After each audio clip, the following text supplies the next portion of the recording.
Olá, seja bem-vindo à segunda aula do curso O Administrador de Contingências. Nesta aula, vamos conhecer o estereótipo do homem que praticamente rompeu com todos os paradigmas estabelecidos pelo seu antecessor, que é o homem social, versus o seu antecessor, o Homo economicus.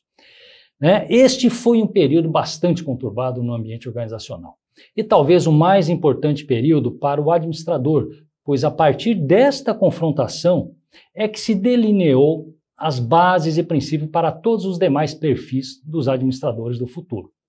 Vamos então conhecer e comparar as principais características desses dois estereótipos, tão antagônicos, mas que se completam quando se buscam os objetivos organizacionais. Qual é o objetivo organizacional? Qual é o foco desses dois perfis de homem ou dessas duas teorias, desta época? É o ser humano na organização. Então o foco é estudar o papel do ser humano na organização, o perfil do ser humano na organização. O que muda são as perspectivas. Na época da teoria científica, qual era a visão do homem na organização? Como diz aí embaixo, a teoria científica, ela visa apenas a eficiência através dos métodos e não a cooperação humana, provocando o esmagamento do homem pelo impetuoso desenvolvimento da civilização industrializada e gerando conflito social. Como que se chegou a esta visão? Nós tivemos uma recessão em 1929 e houve a necessidade premente de se humanizar e democratizar a administração.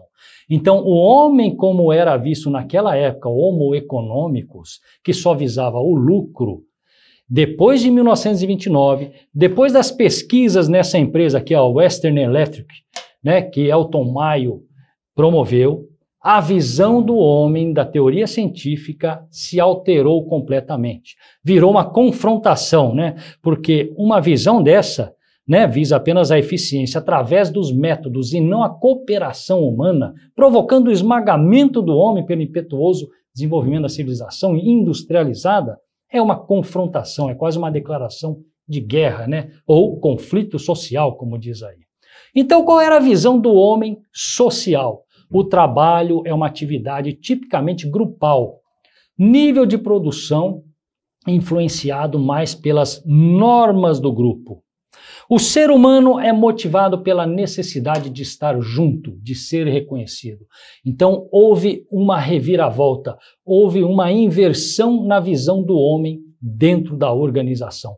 Vamos comparar para poder entender o que era o homem econômicos há pouco tempo atrás e depois dessa grande recessão, depois dos resultados da pesquisa na Western Electric, mudou radicalmente a visão do homem, o homem social.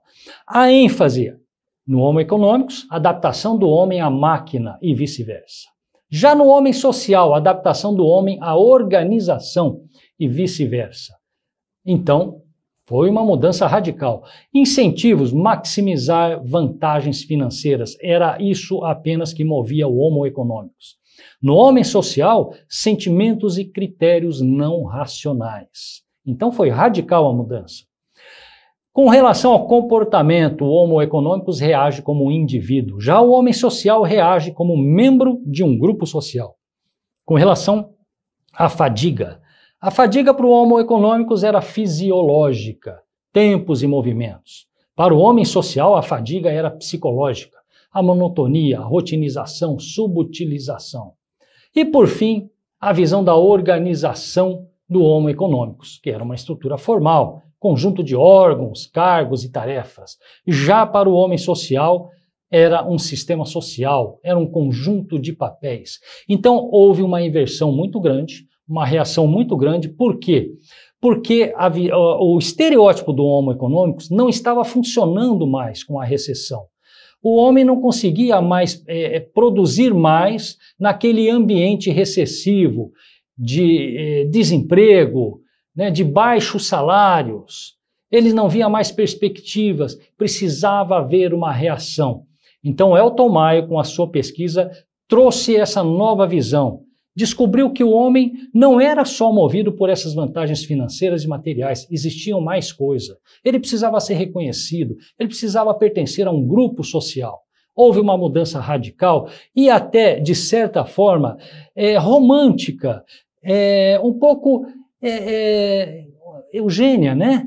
Porque depois, com a evolução, se juntou esses dois, né? Esses dois, o que havia melhor de um e o que havia melhor de outro, para evoluir o papel do homem. E é o que nós vamos ver nos próximos. Mas nessa época foi uma visão bastante romântica e um pouco ingênua, né?